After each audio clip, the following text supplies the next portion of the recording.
नमस्कार दोस्तों, योगेश टेक्निकल में आपका फिर से बहुत बहुत स्वागत। दोस्तों आज के इस वीडियो में हम एक R290A रेफ्रिजरेंट के एयर कंडीशनर की हीटिंग कोयल को चेंज करेंगे और उसको चेंज करते हुए आपको क्या क्या सावधानी इस्तेमाल करनी चाहिए वो भी मैं आपको बताऊंगा।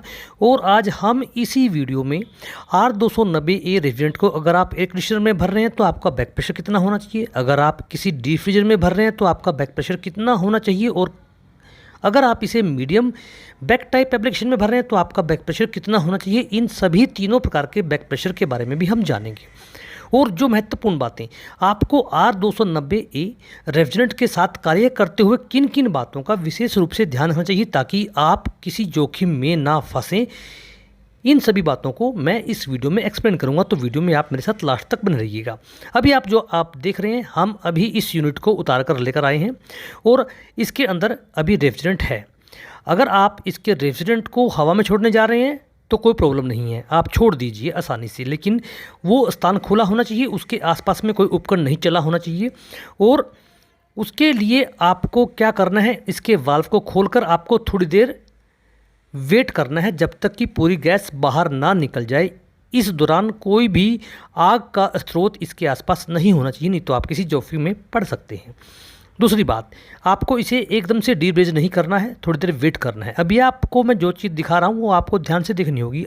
आप खुली आंखों से भी देख सकते हैं कि इसमें से अब भी गैस निकल रही है।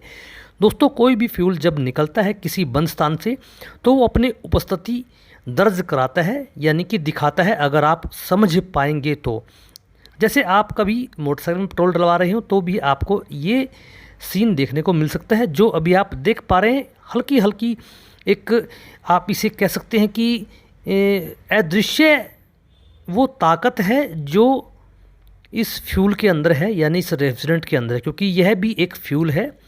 यह जो R290A रेफ्रिजरेंट दोस्तों, ये प्रोपेन ही है जो हम लगभग हमारी एलपीजी में इस्तेमाल करते हैं, यानी कि हम एलपीजी जो इस्तेमाल करते हैं वो यही गैस है। लेकिन इसमें और उसमें काफ़ी अंतर है जिसका एक्सप्लेन मैं आपको एक वीडियो के द्वारा पहले कर चुका हूं। फिर भी मैं आपको बता देता हूं कि दोस्तों, जो यह हमारा रेफ्रिजरेंट होता है यह पूरी तरह से प्योर होता है, शुद्ध होता है। 99.5% यह शुद्ध प्रोपेन होती है।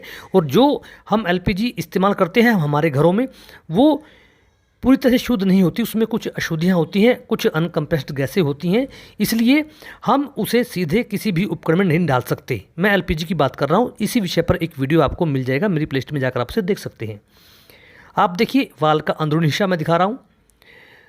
अब भी इसके अंदर रेफ्रिजरेंट है। जैसा मैं कई वीडियो के द्वारा बता चुका हूं कि दोस्तों, इसके तेल में यह रेफ्रिजरेंट घुला रहता है काफ़ी देर तक और आहिस्ता आहिस्ता रिमूव होता है, इसलिए आपको जल्दबाजी नहीं करनी है डीब्रेज करने के लिए किसी भी उपकरण को, जो R290A रेफ्रिजरेंट का हो या फिर R600A का हो, क्योंकि दोस्तों जान है तो जहान है।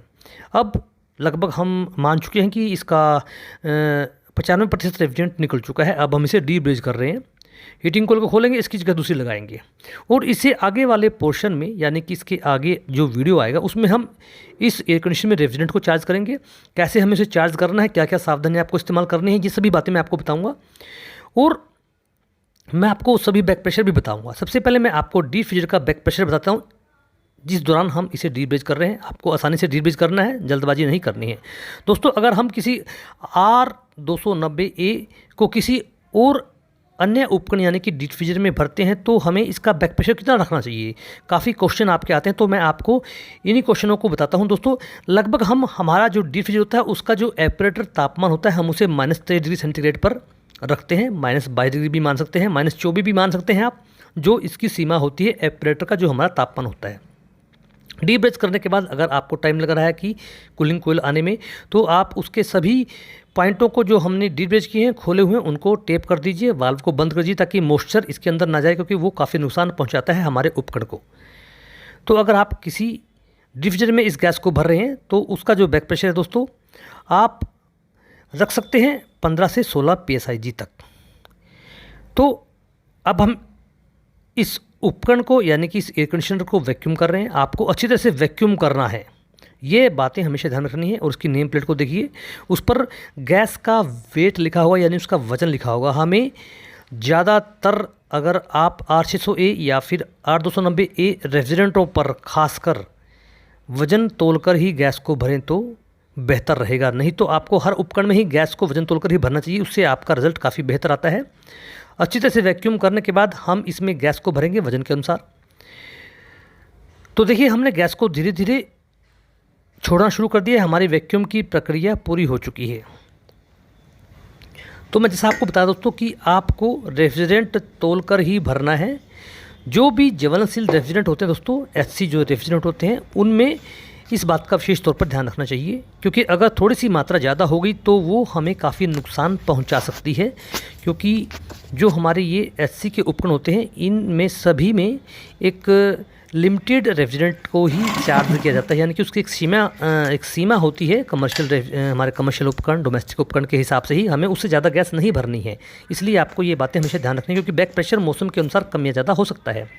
और विशेष तौर पर जो हमारा बैक प्रेशर है एयर कंडीशनर के अंदर, वो हम रखेंगे 62 से 65 PSIG तक, जो कि R22 वाले उपकरण के समान ही होता है लगभग। और एक विशेष बात, जब भी आप उपकरण में रेफ्रिजरेंट चार्ज कर रहे हैं तो आप अपने पास एक लीक डिटेक्टर को चालू कर रख दीजिए, जैसा कि आप क्लिप में देख पा रहे हैं, ताकि जो हमारे संभावित लीकेज के पॉइंट होते हैं, जैसे कि चार्जिंग वाल्व का सिरा, हमारे सभी वाल्व, हमारा गेज मीटर, अगर वहाँ से रेफ्रिजरेंट बाय चांस लीक हो जाता है तो आपका लीक डिटेक्टर आपको बता देगा। जैसा कि मैं आपको दिखा पा रहा हूँ इस नीचे वाले क्लिप में, आप देख सकते हैं जैसे मैंने रेफ्रिजरेंट को खोला तो लीक डिटेक्टर की सेंसिटिविटी उसे कैच करती है और वो बीप के द्वारा और आपके इंडिकेशन के द्वारा आपको दर्शाती है कि रेफ्रिजरेंट लीक हो रहा है। और ये बातें विशेष तौर से आपको ध्यान रखना चाहिए। लीक डिटेक्टर आजकल ज़्यादा महंगा नहीं आता, आप उसे लाकर उसका इस्तेमाल अच्छी प्रकार से कर सकते हैं, जैसा मैं आपको भी बता रहा हूं। तो दोस्तों धीरे धीरे हम रेफ्रिजरेंट को चार्ज कर रहे हैं, आपको जल्दबाजी नहीं करनी है और वजन के अनुसार अगर आप रेफ्रिजरेंट चार्ज करेंगे तो बहुत अच्छा रहेगा। जो मैं पॉइंट आपको अभी दिखा रहा हूँ वो सभी संभावित लीकेज के पॉइंट होते हैं, इसलिए लीक डिटेक्टर को अपने उपकरण के आसपास रखें। अगर बाई चांस लीकेज हो जाती है तो आप उससे सुरक्षित रह जाएंगे, क्योंकि दोस्तों जो R290 होती है काफ़ी ज्वलनशील होती है। इसका जो लिमिट होता है फ्लेमेबल का, वो LFL लिमिट होता है 2.1% और UFL लिमिट होता है 9.5%। यानी कि आपका अगर आप किसी बंद स्पेस पर काम कर रहे हैं और लीकेज हो जाती है आपकी गैस और 2% गैस होते ही उस स्पेस में, तो आग लगने की शुरुआत हो सकती है। और उसकी जो मैक्सिमम सीमा है वो है दोस्तों 9.5, यानी कि 2.1 से लेकर 9.5 तक आग लगने के पूरे चांस होते हैं। और अगर इससे ज़्यादा आपका रेफ्रिजरेंट लीक हो जाता है तो फिर आग लगने के चांस नहीं होते, लेकिन उससे ज़्यादा रेफ्रिजरेंट होने के चांस बहुत कम होते हैं, क्योंकि एक सीमा के अनुसार ही रेफ्रिजरेंट को चार्ज किया जाता है किसी भी उपकरण में। तो आपके आसपास कोई भी आग लगने का स्रोत नहीं होना चाहिए, ये बातें आपको ध्यान में रखनी है हमेशा। और आपको हमेशा ध्यान रखना है, लीक डिटेक्टर को चालू करके रखिए, जैसे ही रेफ्रिजरेंट लीक होगा तो आपको उसका पता चल जाएगा। और मैंने बैक प्रेशर आपको बता ही दिया। अगर आप मीडियम वाले में आप भरना चाहते हैं तो इसका दोस्तों बैक प्रेशर आप 35 PSIG के आसपास रख सकते हैं। वीडियो को लाइक और शेयर कीजिए, चैनल को सब्सक्राइब करना भाई मत भूलिएगा। धन्यवाद दोस्तों।